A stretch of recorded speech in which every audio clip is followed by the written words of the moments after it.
umekuja kuchunga ng'ombe, umekuja kurara. Halafu nakuja na kuangalia tu umerara, na kuangalia umerara, maana yake nini? Nilizidiwa mume wangu. Nilizidiwa tumbo, nikaona nipumzike kidogo. Yaani tumbo lako na samani kuliko ng'ombe wangu? Aya, umechukua nyumbani ng'ombe wanne. Sasa hivi nakuta kuna 1, 2, 3. Ng'ombe mwingine iko wapi? Ile ndama iko wapi? Ile ndama moja nyeupe iko wapi? Niambie ng'ombe yangu iko wapi? Niambie ng'ombe yangu iko wapi? Ndio kufanya kitu kibaya ujue. Ng'ombe yangu iko wapi? Tazama ndama moja misioni, imekwenda wapi? Unaujua vizuri utaratibu wangu. Wewe sio mgeni kwenye utaratibu wangu. Unaujua vizuri utaratibu wangu ni nini? Utaratibu wangu unaujua.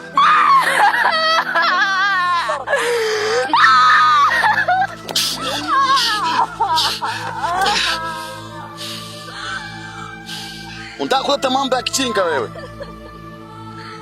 Sasa toka ukatafute ng'ombe. Toka nenda kamtafute ng'ombe wangu haribu mpaka umlete. La sivyo usirudi nyumbani. Usirudi nyumbani nakwambia. Tafuta ng'ombe yangu ilipo. Tafuta ndama yangu ilipo ilete nyumbani. Hautakuja nyumbani, hutorara wewe. Nisikilize vizuri, hutorara wewe. Nisikilize vizuri. Kama yeye nganangwe. Kama yeye nangwe. Hutorara nyumbani, tafuta ng'ombe yangu. Tafuta ng'ombe ilete nyumbani. Nyanyuka, nyanyuka.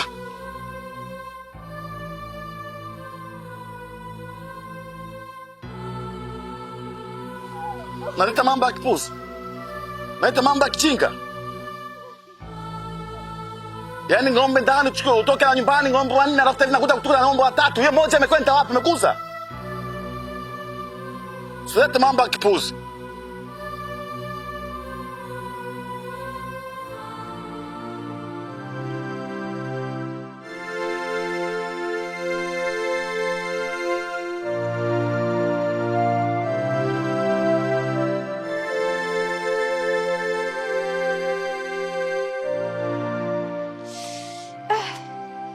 Vipi tena mke wangu? Tumbo nasikia linanikata. Hivi mtoto wangu atakuwa salama kweli? Hapo ndio unapokorofishana mimi na wewe. Mtoto wako yupo kwa mumewe, eh? Saa hizi unasema tumbo linakukata, mtoto wako atakuwa salama. Afanywe nini?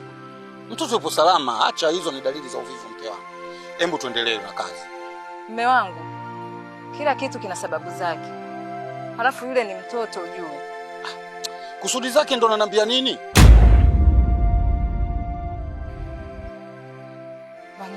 Mtoto yule.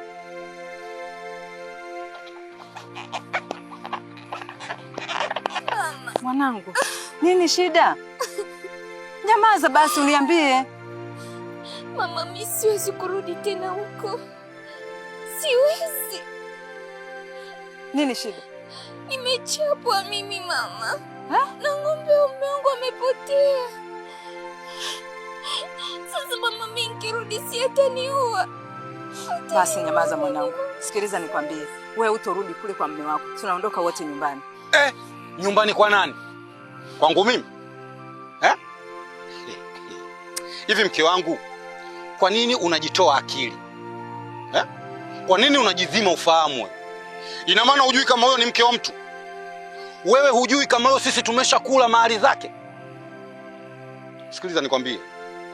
Ujinga unaotaka kuufanya kwangu mimi haiwezekani. Naomba mruhusu arudi kwa mumewe.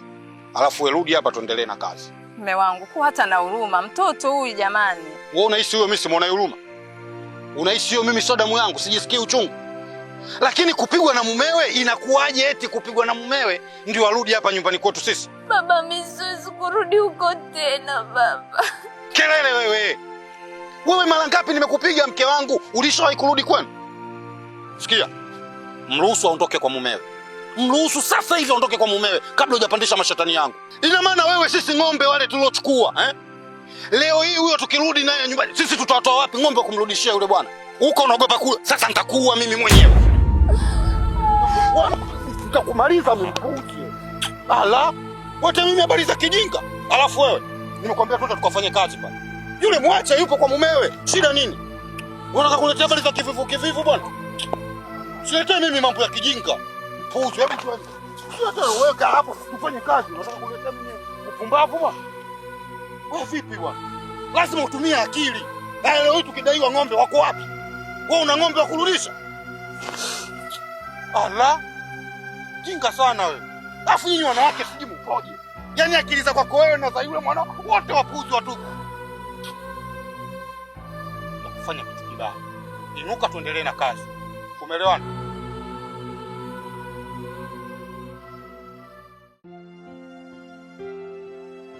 Mwenyekiti. Asante. Nzuri tu, asante. Asante sana. Hapana mwenyekiti. Mimi nimekuja sina mambo mengi tu. Hapana. Kwema lakini. Kwema. Karibu. Asante. Baba mwenyekiti, hapa mimi nimekuja kuhusu yule mtoto wa kike anaitwa Nyangi. Unajua Nyangi ameolewa akiwa mwanafunzi bado mdogo sana. Kwanza yuko form 2 na mimi ndo mwalimu wake. Lakini wazazi wake wamemuozesha kwa Mandali. Na hivi tunavyoongea ni mjamzito wa kujifungua leo kesho. Sasa naomba nikuulize. Toka mtoto anaolewa mpaka anapata mimba, tumbo imekuwa kubwa. Kama wewe kuna tete yake za watoto, siku zote ulikokuwa. Mwenyekiti, mimi nahitaji tumsaidie yule binti. Anateseka sana. Angalau apate haki zake za kuachishwa shule pamoja na ndoa za utotoni ambao sio nzuri katika maisha yetu. Nisaidie mwenyekiti. Hata sijui nafanyaje. Wewe siku zote ulikokuwa.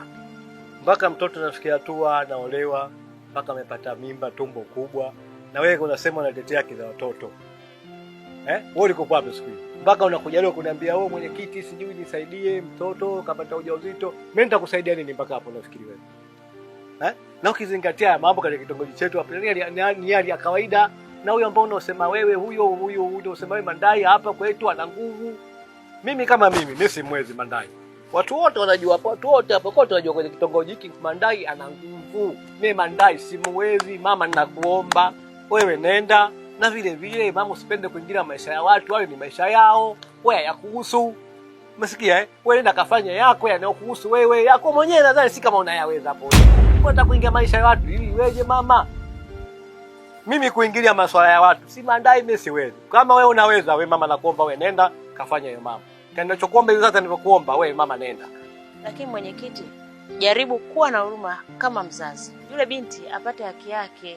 Yaani kesi za mara nyapa mimi hamniletei. Mnauziana viwanja huko, mnakula wenyewe hela zenu, mambo mengine ya hela, mambo ya heli lakini kesi za mimba sikafanya nini, usikafanya ndo mnaniletea mimi. Kwa zile kesi ambazo ajabu mimi ambazo zinaingiza hata shilingi 10 ndo mnaniletea. Lakini kusema kesi hii mwenyekiti atapata hata shilingi 500, mnaona bora mmaizana. Ninachokuomba mama nye kamalizeni kama mlivyomaizana kesi vile na viwanja vile, na hii iwe hivyo. Sawa Samahani mamangu kama nimekukwaza naomba unisamee. Usije kaniletea shida hapa kwanza. Sawa mama. Salimie. Kesi za viwanja za mambo ya kula waleti. Sijui nani kati wa mimba si vitu vya kawaida hapa mtaani kwetu. Watoto wote hapa form 2 darasa 7 wote wana mimba hapa, na kesi zinaishia humu tunamalizana wenyewe. Wewe mwenyekiti.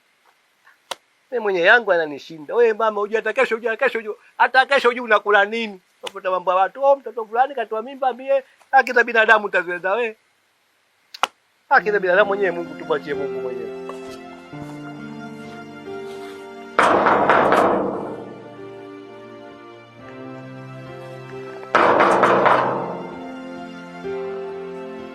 Odi.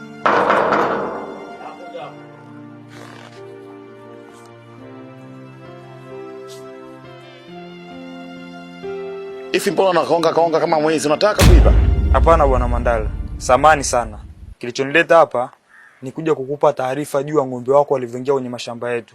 Ameharibu mazao kweli na tumeshindwa kuvumilia. Inabidi tumhifadhi katika zizi letu mpaka utakapokuja kumchukua ng'ombe wako. Sasa ukitaka kuja kumchukua lazima uje na faini. Ama la tutaendelea kumshikilia mpaka utakapokuja. Ifi. Hakiri ninafanya kazi kweli. Ng'ombe na kula majani nikosa. Are nini sasa? Karibu sana na tumeshindwa kuvumilia. Ameharibu nini? Ndio mwika mate ng'ombe yangu. Imekula majani, nyongo mtaka are nini? Are nyama. Ng'ombe nakosa gani? Kama umekamata ng'ombe sasa unakuja kwangu kushtaki nini? Vitu vingine vya kutumia akili tu. Sawa nakuja.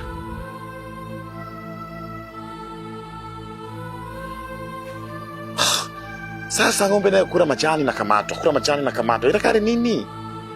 Sikare nyama ikare binadamu.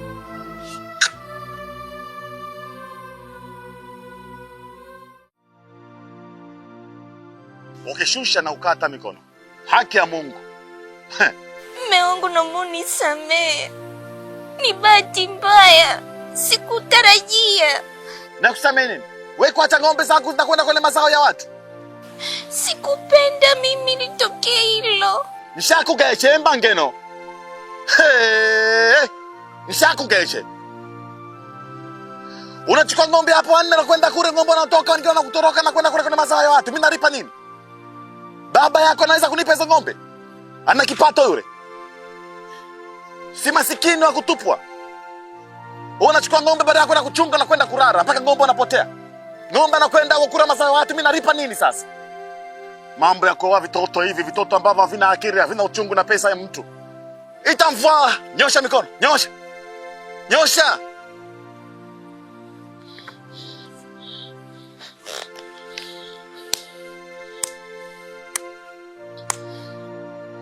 Mama Nyange. Mama Nyange. Wewe naye upo hapo tu mpaka apige makelele. Hebu njoo kwanza hapa tuzungumze.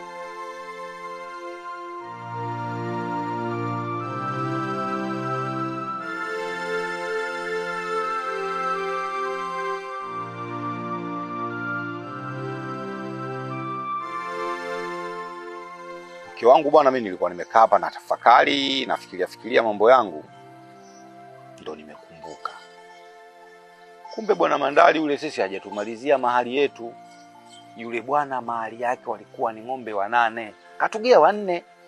Kwa ni haki yetu sisi kwenda kufuata mahali yetu.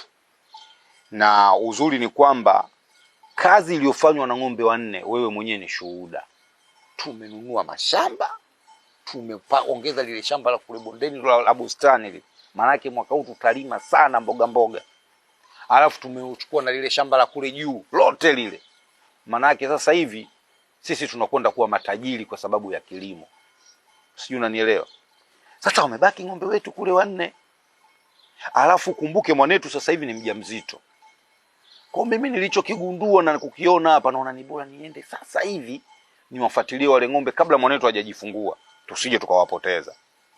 Wale ng'ombe nikiwafuata, wewe sasa ndio utaniambia ama utanishauri. Hawa ng'ombe wa sasa hivi tuwauze ili tuendelee kuongeza mashamba, aidha tuwafuge kwa ajili ya na sisi sasa tuanze kuwa na mifugo hapa nyumbani kwetu.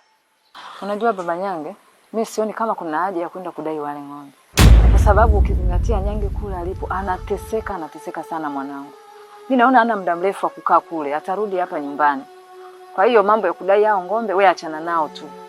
Mama Nyange, unanichanganya sana. Yaani unanipa wakati mgumu wa kukufikiria wewe ni mtu wa aina gani. Upo kama muumunya.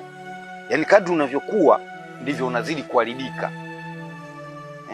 Hivi yule mtoto wetu Nyange kuja kukaa hapa na ng'ombe 4 bora nini? Si bora tupate ng'ombe? Nyange akabaki tu kule kwa mumewe. Shida iko wapi sasa? Acha kutaka kunichanganya bwana mke wangu. Mimi nimekuita kukushirikisha tuzungumze kwa sababu sisi watu wazima. Sasa unakuja unaongea vitu vya kitoto kabisa, nini maana yake? Mimi sijapenda bwana. Banyange, uweze ukamfananisha mtoto wangu na ng'ombe. Yaani mtoto wangu ana thamani sana. Na roho inaniuma juu ya mateso anayoyapata kule. Mimi sioni kama kuna haja bwana. Mimi ng'ombe nitarudisha tu. Tutarudisha kule, lakini mtoto wangu lazima arudi hapa nyumbani. Sawa. Kwa kuwa umesema masuala la ng'ombe tutarudisha, basi hilo jukumu mimi nakuachia wewe. Tafuta ng'ombe 4 wa yule bwana. Tuchukue ng'ombe wetu sisi tumpelekee kule, tuchukue mwanetu turudi naye nyumbani. Sawa? Na ukihisi hauna uwezo wa kupata ng'ombe 4, basi hakikisha tunafuata ng'ombe wetu sisi kule 4, mtoto ule tunamwacha kule. Usije ukanishirikisha eti mimi ndo nikatafute ng'ombe kwa ajili ya kumrudishia yule bwana. Ni swala ambalo haliwezekani na halitowezekana. Bwana Mandali, mimi nimekuita. Kukuita kwangu kuna mdada amekuja hapa lakini ajitambulisha kwamba yeye mwalimu. Na mwalimu wa yule mke wako. Nani huyu? Nyange. Kana kwamba amekuja hapa kuja kushtaki umemuoa binti bado mdogo. Na vile vile ushamjaza mimba. Umeelewa lakini? Ni marehemu gani? Yule kibonge yule. Huyo kibonge kidogo kifupi hivi cheupe. Ajifanyie mtetezi wake za watoto. Si umenielewa? Sasa baada kunitezea habari mimi nikaona hata mimi ni bwana wangu. Nikuite nikwambie, yani ujue kabisa kitu gani yule mwalimu anataka kukifanya na kitu ninachomuona atakuja kukuletea matatizo mbele. Mwenyekiti, yule mke wangu ni ndugu yake. Ana. Sasa wanifatafata nini? Mimi mwenyewe nimwambia kimbele kitakuponza, nishamwambia kimbele kitakuponza. Anaingiliaje maisha yangu? Mramtema mura. Nitamua nende sero. Ndio maana nimekuita uje mapema ili nikwambie nini kinaendelea. Wewe unanijua vizuri mimi. Sitaki ukomfi na majirani. Sitaki ukomfi na watu. Nitamkata vipande mwenyekiti. Nende kufa sero mwenyekiti. Mimi sitaki ujinga na mtu. Ndamtema mapanga mura. Ndamtema mapanga mwenyekiti. Sasa mapanga tena anakujaje mapanga anakujaje ndugu yangu. Nitamua nende sero. Here. Sasa ndio ndugu yangu tena na mapanga ndugu yangu na mapanga mzee na mapanga kweli.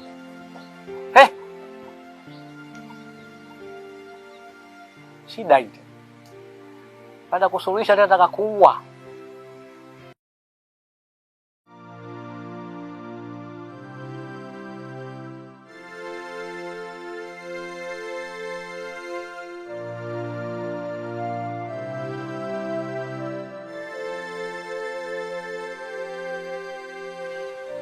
We binti. Abe.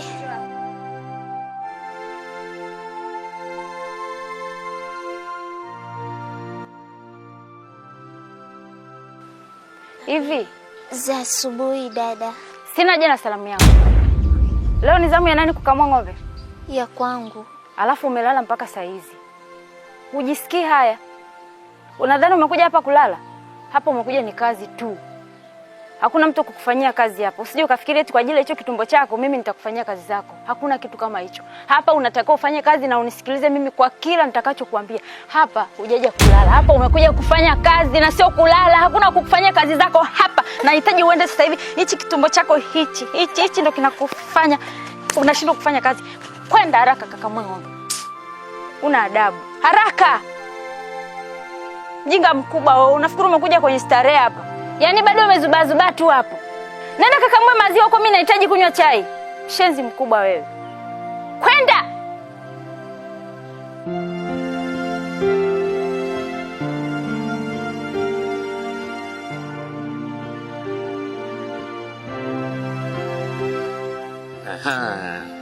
Mwalimu, nilikuwa nakuja kwako. Na tena nashukuru nimekukuta hapa. Hivi mwalimu, kuna jambo gani nilokutendea ambalo mpaka linafanya unifuatilie kwenye maisha yangu? Nimekutendea nini wewe?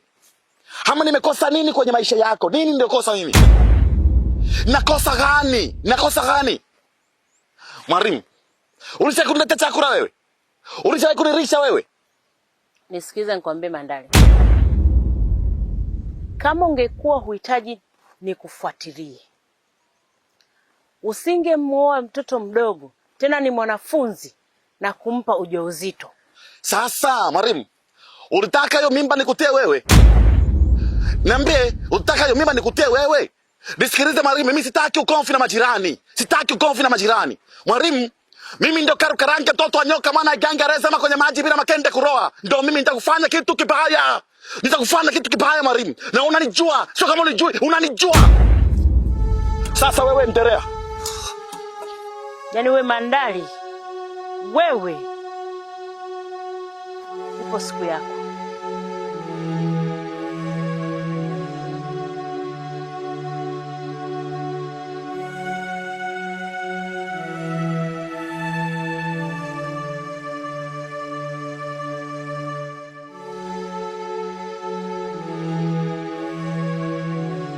Hivi Nyange rafiki yangu. Ilikuwaje ukakubali kuolewa ukiwa na umri mdogo kiasi hicho? Ni wazazi rafiki yangu, kweli sijapenda. Yaani kinachoniuma Nyange, ulikuwa mwanafunzi bora sana darasani, lakini ona saizi unahangaika na kuchunga hizi ng'ombe. Mbaya zaidi ushakuwa mjamzito, unateseka tu maskini ya Mungu. Ndio hivyo, sasa nitafanyaje? Haya yote yalikuwa maamuzi ya baba. Na wala mimi sikuruhusiwa kukataa chochote. Basi naomba unisaidie kama inawezekana. Kwa hiyo uko tayari nikusaidie? Ndiyo, nipo tayari. Sasa sikiliza, mimi nitakutorosha hapa, kuna sehemu nitakupeleka tena, ikiwezekana tuondoke hata sasa hivi. Sasa hapa tupitie huko hivi. Unambeba mke wangu na kwenda naye wapi?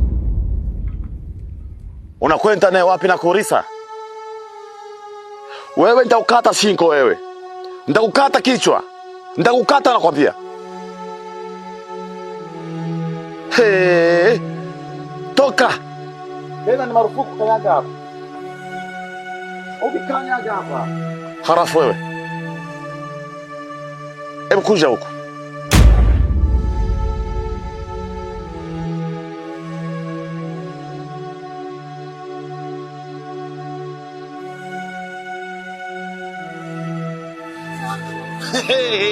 Unaleta watu kwenye ng'ombe yangu. Unataka kunitia hasara? Yaani unaleta watu kwenye ng'ombe wangu. Unataka nini? Unaleta watu kwenye ng'ombe wangu, unataka nini? Sasa wewe wanijua mimi ni nani? Nakugeje. Sitarudia tena, utaniumiza mume wangu. Unataka mimi nifanye nini? Unaleta watu. Shika. Unaleta ng'ombe.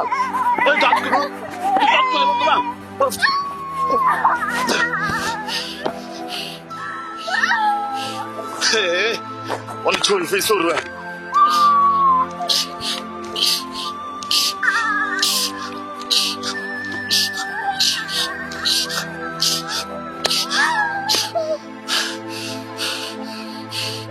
Na leo utalala hapa mpaka asubuhi. Utalala hapa mpaka asubuhi. Utalala hapa. Chinga mmoja wewe. Nataka kunitia hasara mimi. Mimi mwanaume mzima naharibu akili yangu kwa sababu yako wewe. Utalala hapa. Sasa subiri.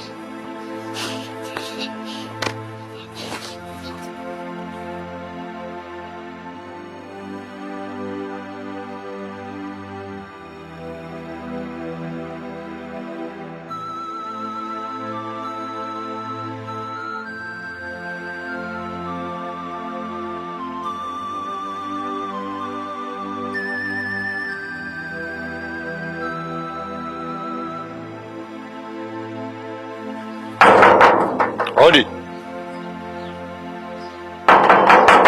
Hodi.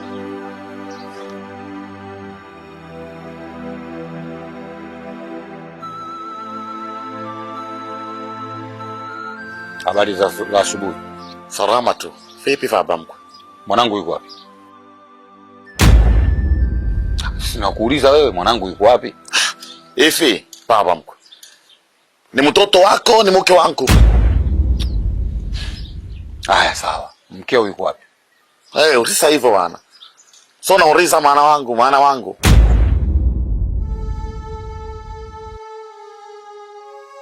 Toka muone mtoto wako. Mwana mtoto wako.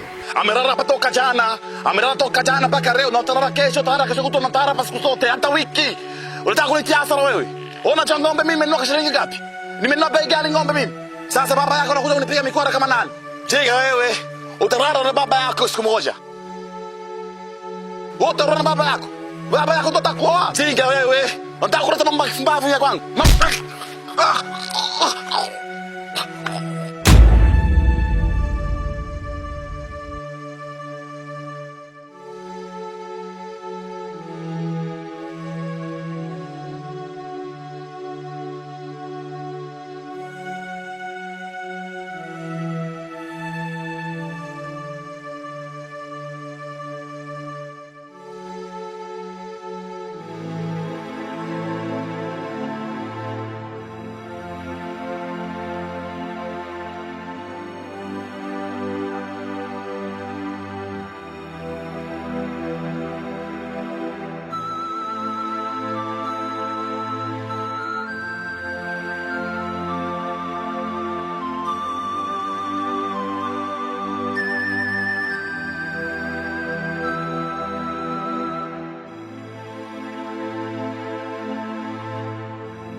Mwalimu!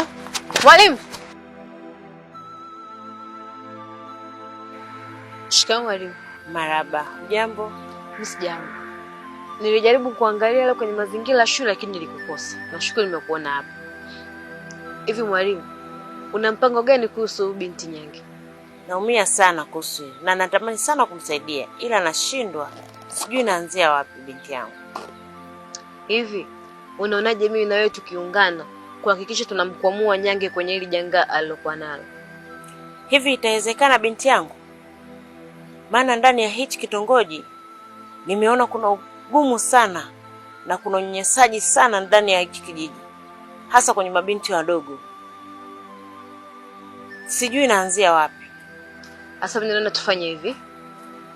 Twende serikali za mitaa, tukate kibali cha kuitisha mkutano wa wanakijiji wote. Mimi naamini mwalimu, kwenye ule mkutano lazima tu tutapata watu ambao watatuunga mkono. Sawa. Na hiyo ni idea nzuri sana. Hem, tuende nyumbani, tutajua cha kufanya.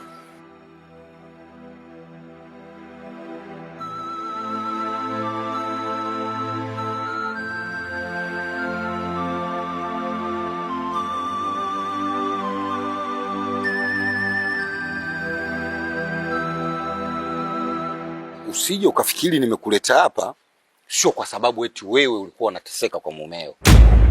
Hapana, hilo naomba ufute kabisa kwenye kichwa chako. Isipokuwa nimeamua kufanya hivyo kwa kuwa yule mumeo hajamaliza ng'ombe zangu. Hakumaliza posa. Ndio maana nimekuchukua nimekuleta hapa. Na endapo ikitokea leo kesho kaleta ng'ombe zangu hapa na wewe unatoka unakwenda kuishi na mumeo. Tumeelewana? Mume wangu, yani sikubaliani na hilo swala kabisa. Mimi mtoto wangu hawezi kurudi kule kwenye mateso. Eti kisa ng'ombe. Yani hata azilete leo hapa. Huyu mtoto hawezi kutoka hapa, ataendelea kukaa hapa. Unajua mama Nyange, wewe unataka kunipandisha mimi hasira bure. Unaona bwana? Hivi huyu sio kama ananyanyasika. Huyu anafundishwa jinsi ya kuishi na mume. Sio, unanielewa?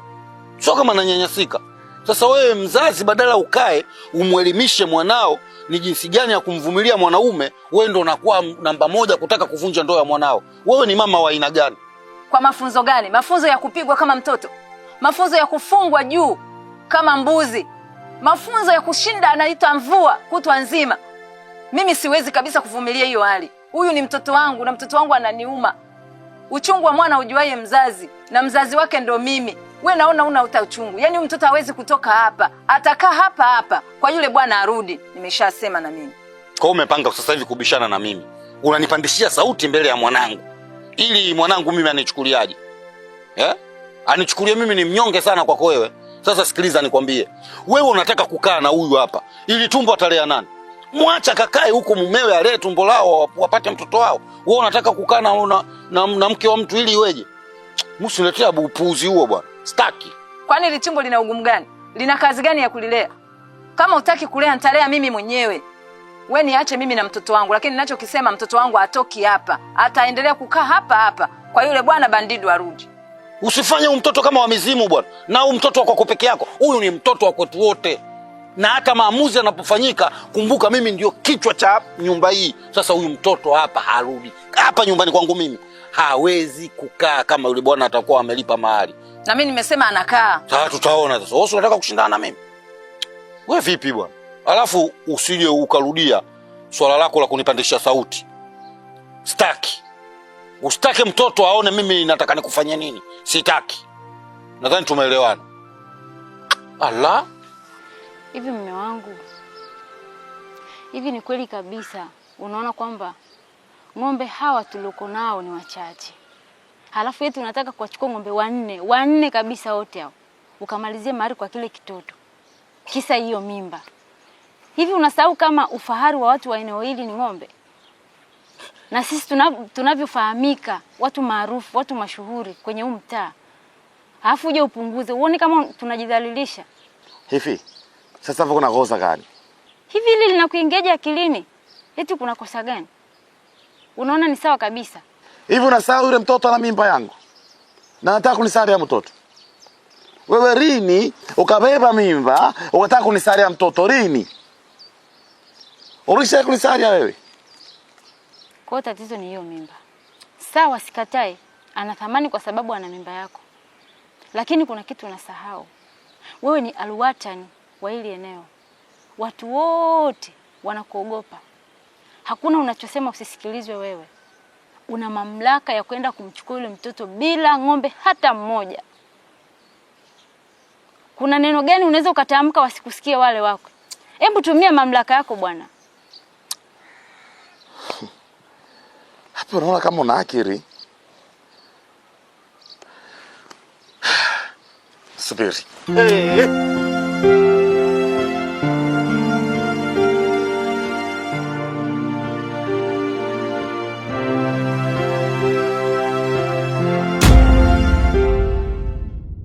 Habari gani? Karibu.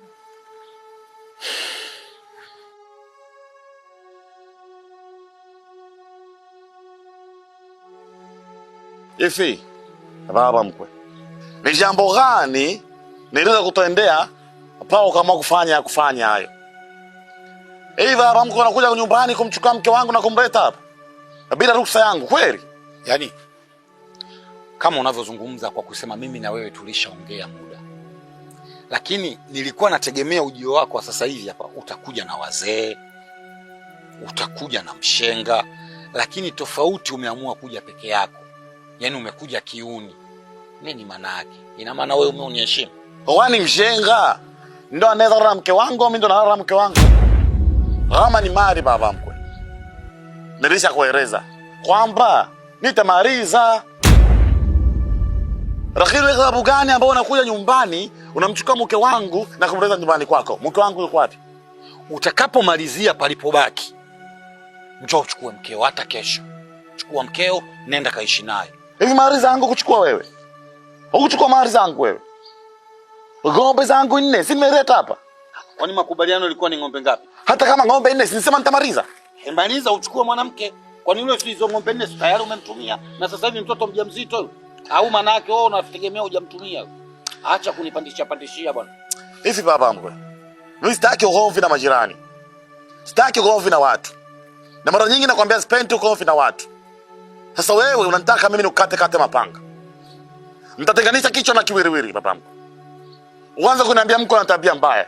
Nitakufanya kitu kibaya ukaniweke sero.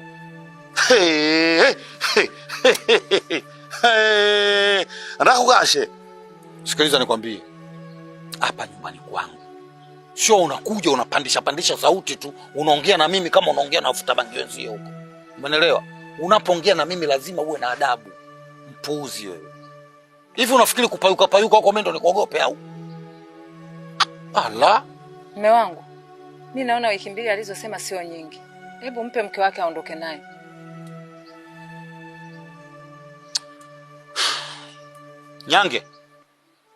Nyange.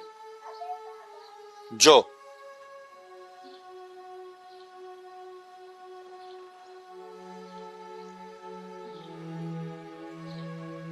Haya, mkeo huyo hapo mchukue muondoke. Siku nyingine ukija nyumbani kumchukua mke wangu, usimchukue mke wangu bila taarifa, bila ruhusa yangu. Mimi ndo garuka rangi toto nyoka maana Kiingereza na kwenye maji bila makende kuroa, ndo mimi. Chukua mkeo muondoke. Mwanaume anaimba taarabu, wewe unakaa unaimba taarabu vipi? Twende. Wewe kama unaweza fanya. Wewe unanichukuliaje kwa? Wewe unanichukulia mimi poa? Mimi mwenyewe maafya vile vile. Alafu mke wangu. Umeona sasa? Wewe ndio ulikuwa unachongoa mdomo hapa. Aje mtoto arudi. Haya, mbona hapo umekaa kimya? Sasa kama wewe kweli ulikopo unamtetea mtoto, ulitakiwa hapo ndo pakutia neno. Lakini mwenyewe kaja hapo umekaa kimya na wewe ndo ulotoa izini mtoto aondoke. Sasa tunatiana aibu sisi. Mume wangu, mapanga yule. Pale alipo kwenye koti ya kosi panga yule. Sasa unafikiri akikuua wewe mimi nitabaki na nani?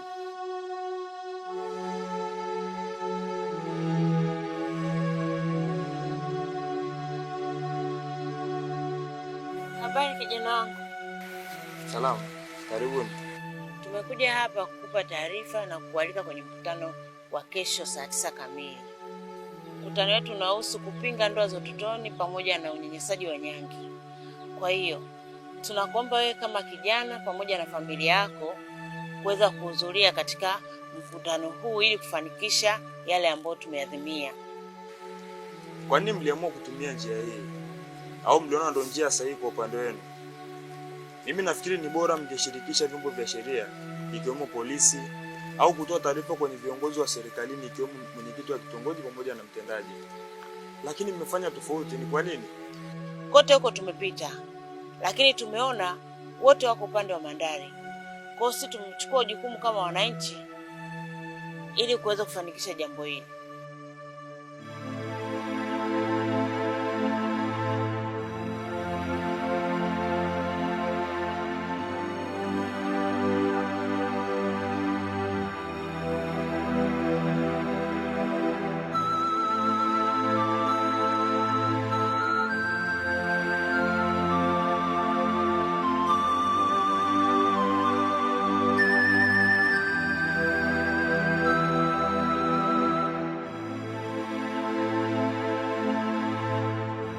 Sikia Bwana Mandari, huu ndo mwisho wa ukatili na unyanyasaji wako ndani ya hichi kitongoji.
Marhaba binti yangu, jambo?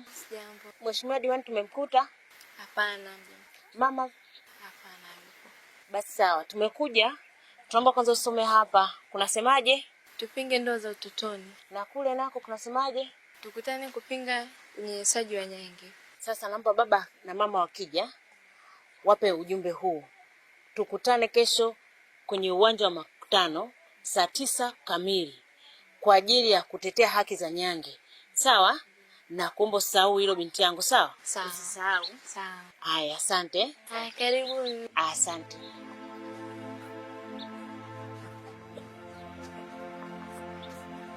Baba Nyange, si unamjua yule Mwalimu Sesi? Namfahamu. Sasa Mwalimu Sesi ameandaa mkutano kwa ajili ya kupinga ndoa za utotoni. Pia kwa ajili ya kupinga ndoa ya mtoto wetu Nyange. Yaani katika kijiji hiki, yaani pangekuwepo watu hata watatu kama yule mwalimu, yaani naona tungefika mbali. Yaani mimi ninachokiona hapa, tumuunge mkono mume wangu, tushirikiane naye katika hili. Maana mtoto wetu anavyoteseka kule, pengine huyu mwalimu anaweza akafanyika msaada. Unajua unanishangaza sana mke wangu. Kwani huyu mwalimu ni ndugu yako? Ana undugu na mimi? Na kwa nini aamue kuingilia familia yangu na sio familia yake? Ananitafuta nini? Sasa naomba unisikilize mke wangu. Mimi naongea nikiwa ndio kiongozi wa hii familia. Ni marufuku kukanyaga kwenye huo mkutano. Nisikuone na wala nisisikie umeamua kushirikiana nao. Ila kama wao wataweka huo mkutano, waache wafanye. Lakini wewe ni marufuku kukanyaga. Nadhani umenielewa. Yaani mume wangu, Nilijua wewe utakuwa mstari wa mbele kuniunga mkono au tumuunge mkono wote kwa pamoja yule mwalimu. Kumbe wewe ndo kwanza unapiga vita. Hivi kweli unafurahishwa na mateso anayopewa yule mtoto wetu kule? Unafurahishwa kabisa? Na uko tayari kabisa kuona yule mtoto anaendelea kunyanyasika kweli? Mimi siwezi kabisa. Kama wewe hauko tayari, mimi nitashirikiana naye. Sawa. Kama umeamua tubishane nenda. Lakini mimi sipo tayari kuukumbatia ujinga. Sipo tayari kuukumbatia upumbavu. Alafu eti mimi niwe miongoni mwenu. Siwezi kufanya hivyo.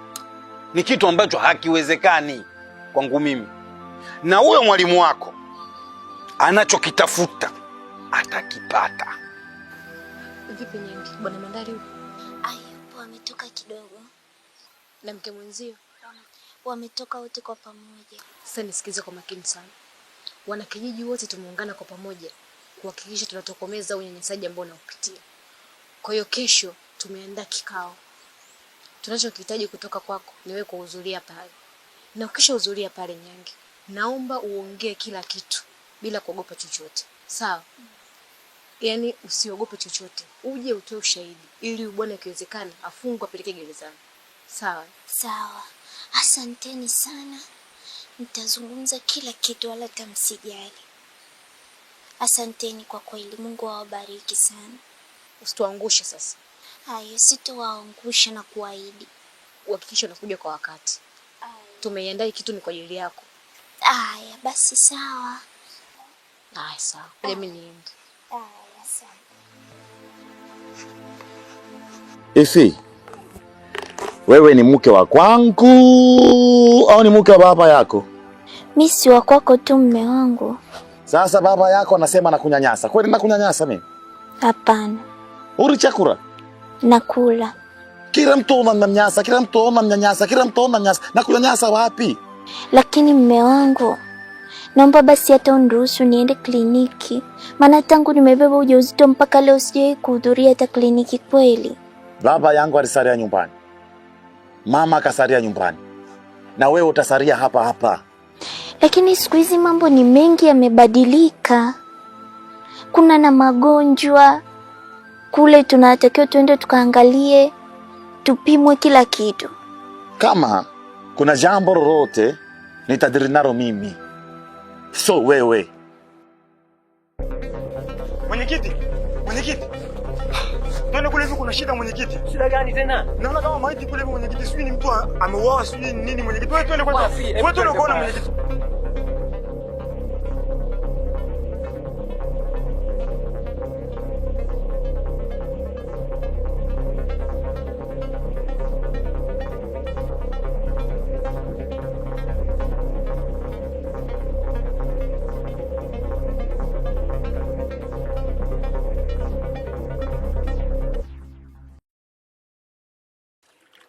Yaani nyinyi mnaoshana miguu? Hamna taarifa zilizopo? Taarifa gani? Yule mwalimu Sesi yule mwenye kikao chake amekufa. Amekutwa ameuawa huko na watu wasiojulikana. Sasa hizo ndo habari za kushangaza. Ina maana wewe hizi taarifa zikushtui? Na bado. Bado yule mwanafunzi.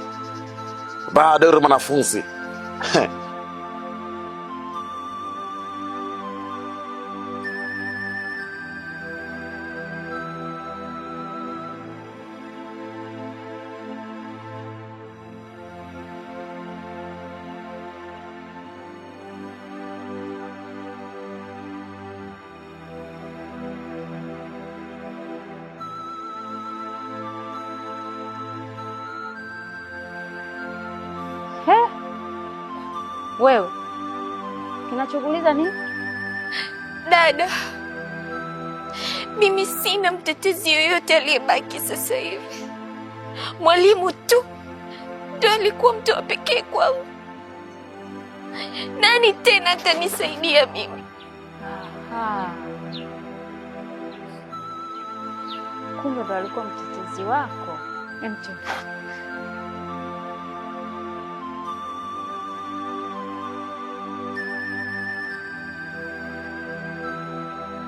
Eti huyu mkeo nimemkuta huko nyuma anajiliza. Tena kilio cha kuki kabisa. Madai yake kafariki mtetezi wake huyo Madam Sesi. Maana yake ni kwamba huyo marehemu huyo na huyu lao hili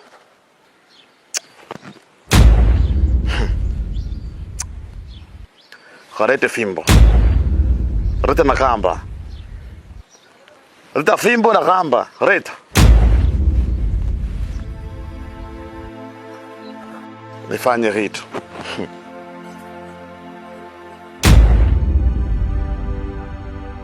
Yaani mama, mimi sikuwa na nia mbaya kabisa. Nia yangu ilikuwa njema. Ni kuhakikisha tu tunamsaidia Nyange kwenye hili janga ambalo linamkuta. Lakini sasa naogopa mama yangu. Baada ya kifo cha mwalimu, na mimi nahisi naweza kuuawa muda wote kuanzia sasa. Ni kweli binti yangu. Hali inavyoonyesha sio nzuri kabisa. Hata mimi mwenyewe naanza kuingiwa na wasiwasi juu yako wewe. Mimi ninachokiona tumwachie Mungu tu. Mungu mwenyewe ndiye anayeweza. Sio kwamba siumii kuhusu binti yangu. Naumia tena sana. Tena sana tu. Ila kama unavyojua sisi wanawake hatuna sauti bila waume zetu. Kwa hiyo ninachokuomba binti yangu, wewe nenda kaendelee na masomo. Mwenyezi Mungu akutangulie. Maana mimi naona wa kwangu ndameishia hapo. Ila mamangu, nilishaamua kuyavulia maji nguo. Hivyo sina sharti kuyaoga. Mimi niko tayari kuuawa. Lakini hakikisha tu namsaidia Nyange. Mimi nitajua nini cha kufanya. Naomba niende. Haya binti yangu. Nitazidi kukuombea Mwenyezi Mungu akusimamie.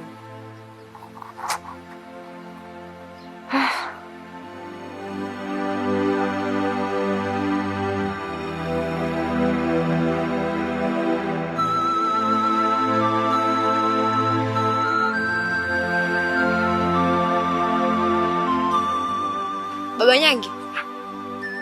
Shikamoo baba. Samani, naomba tuongee kidogo. Hivi, kwa nini uliruhusu Nyange ingie kwenye ndoa za utotoni? Kitu ambacho ukijui mzee wangu. Mwanao Nyange alikuwa na akili sana darasani. Alikuwa anatuongozea kwenye darasa letu. Na mijadala yote ya kishule, tulikuwa tunamtegemea mtoto wako kwa kama kiongozi wetu. Lakini cha ajabu mzee wangu, umeenda kukatisha ndoto zake. Kwa sababu gani? We binti, umetumwa? Hivi nyinyi mabinti wa mtaa huu mpoje lakini? Na sio wewe, yani watu mpo wengi wenye akili kama kwako wewe. Hivi mwanangu mimi leo kustilika kupata ndoa kwenu imekuwa tena kama wimbo wa taifa. Muda wote mnakaa mnamsema tu. Nia yenu nini sasa? Mtoto wa kike akifika umri ule basi anatakiwa apate mume, atengeneze familia. Asome nini bwana? Acheni kunisumbua. Najua ni usi chochote. Lakini Nyange ni binti kama ambavyo mimi hapa nilivyokuwa binti. Hivi baba, hebu fikiria kidogo. Ungeruhusu Nyange akasoma, kesho na kesho kutwa akawa rais. Utajivunia kuwa baba wa rais?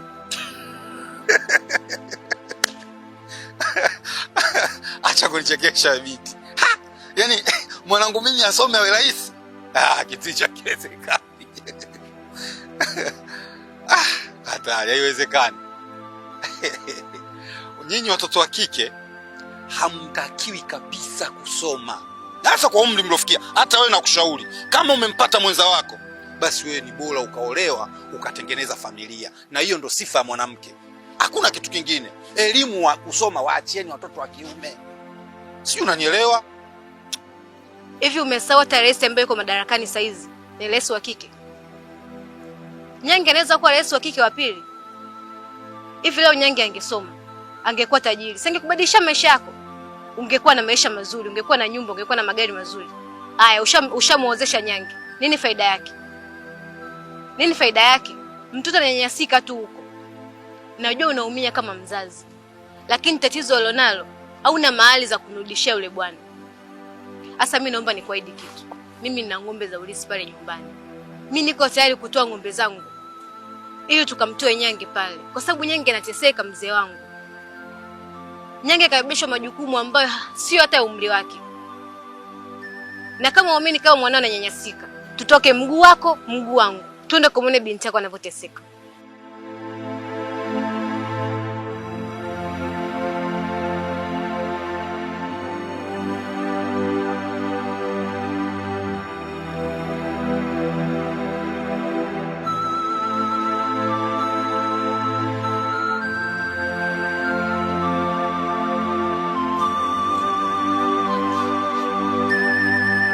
Sukuma, twende, twende.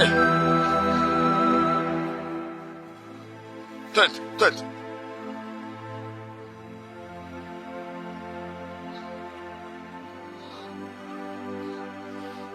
Mbona mfifu? Sukuma bana. Nachoka.